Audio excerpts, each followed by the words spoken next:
These are three different groups of people that would benefit from a reverse mortgage. Are you ready? Yep. Okay, group number one, you have a house that's paid off and you're just sitting on it. Okay. Now, you know as well as I that home equity is great to say that you have, but you cannot go to the store and buy groceries with it. You should try this, Todd. Take a picture of your house and go down to the supermarket today and try to buy something with that picture of your house, Right. right? They're going to laugh at you and say, no, Todd, we just take cash or credit cards. We don't take pictures of really fun houses, right? So we have this asset that is sitting there, but is doing nothing for us. Okay. That's group number one.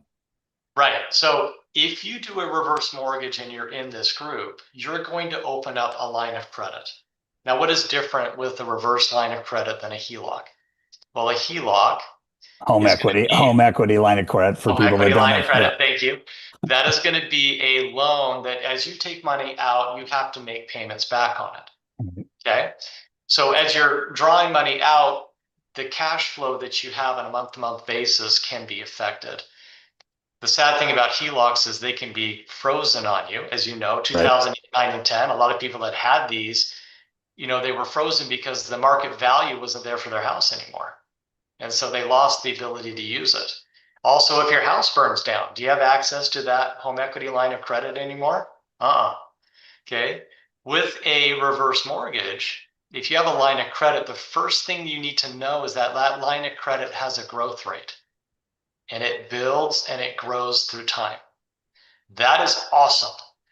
Okay. There in my financial plan, Todd, I'm going to have a reverse mortgage the moment I hit 62. And not because I need it, but because I want what it's going to give me. And what it's going to give me is a line of credit that is going to compound and grow for the next 30 to 40 years. And that money I can use if and when I need it. So let me put it to you this way. I talked to my financial planner and I said, hey, I need about $10,000 to $12,000 a month in today's dollars when I retire. And she looked at my retirement plan and she said, okay, Matt, yeah, you probably have enough money to last you until your mid to late 80s. But then it starts to get a little scary. I said, all right, well, what happens if I add into that plan a line of credit that by the time I get to my 80s is $2.5 million strong? And she said, there's no problem anymore. In fact, you can take out a whole lot more money. So that is the benefit of having this buffer asset. And this isn't just coming from me. This is from professionals like Dr. Wade Pfau, Barry Sachs. These guys are PhDs in the financial planning space that have said, hey, you can choose a pathway that doesn't include a reverse mortgage. You're going to be okay. You're not going to die, so to speak. However, if you use a reverse, it is going to greatly impact the sustainability of your retirement income and provide you with greater net worth as far as your estate. And these are, we won't have time to get into it today, but that is the information that we're able to start to provide people to say, hey, this is not just for people that are in dire straits. This is a program that is designed to help people enjoy a better retirement and build better wealth for their nest egg, for their heirs. And so again, group number one, Yep. have a house paid off, right, Don? Yep. Okay. Group number two. Group number two, if you're over 62 and you're still making a housing payment. Okay. Now I want you to think about something. If I was your financial planner today and said, Todd, I've got the most amazing financial plan for you. I want you to give me, I'm going to say that your payment's $2,000 a month, Todd. I want you to give me $2,000 a month for the next 30 years. Okay. And I'm going to put that money into an illiquid asset. You can't take the money back unless you sell this property or you get a loan on it. And it gets even better. The money that you're putting in has a 0% growth rate. Todd, how excited are you to actually do this? Yeah, yes, that's where I want my money. No, but the reality is that is what we are doing when we make mortgage payments. Okay.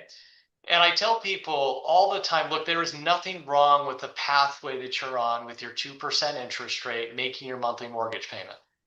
But is there a more efficient place to put $2,000 a month Mm. over the next 20 years?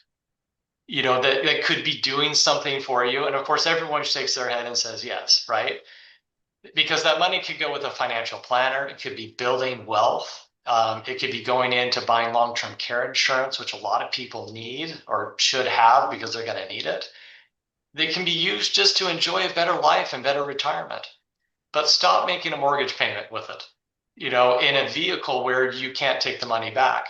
Now, here's the benefit, okay? If you have a reverse mortgage, if you decide to make a payment, and again, every payment that you make is optional as far as amount and frequency, but if you make one, three things happen.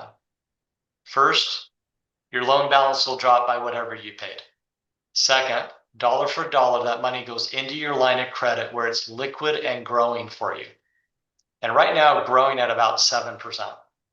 Wow, yeah. Third, you paid some interest. Now, Todd, this is where my very high net worth individuals all of a sudden start to really listen.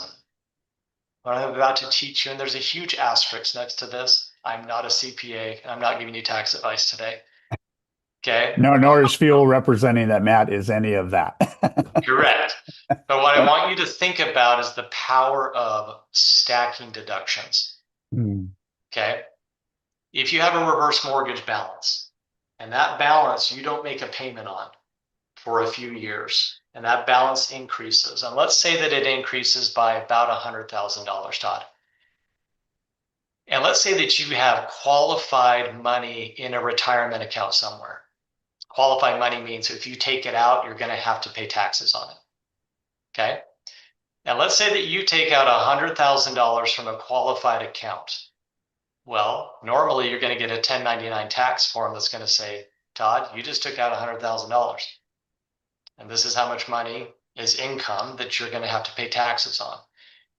But what happens if you decide to make a one-time payment on your reverse mortgage loan balance that has grown by $100,000 of interest? Well, first, your loan balance decreases by 100K. Second, dollar for dollar, your line of credit just increased by $100,000. That money is completely liquid to you. Third, you just paid about $100,000 of mortgage interest. Hmm. You would get a 1098 tax form at the end of the year stating as such.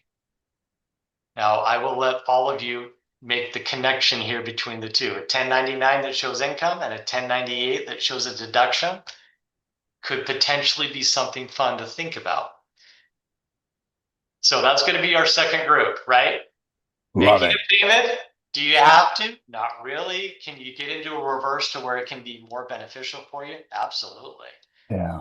Okay, third group was my dad. He's in the wrong house. He's looking to buy something different, right? Looking to get into something that's going to be a better fit for his retirement. In my personal opinion, to buy a house with 100% cash, although it's something you could do, is not the most efficient use of your money. Right. You're locking it away. You're basically throwing it in the bottom of the lake and saying, well, I can't really access this. There are so many other ways to do it to where this can provide a better experience for you in your retirement years and get a home that might fit your needs better. Love it. Love it. Love it. Love it. So what are the so when you watch how you're coaching and you're looking at these different groups and we're all I think all of us understand at some point in our life, and maybe it's more consistent than you would like it. Maybe it comes and it goes, but these moments of financial stress. The biggest thing that you said, Matt, that I think everybody needs to take away on this is there is a direct correlation between stress and longevity.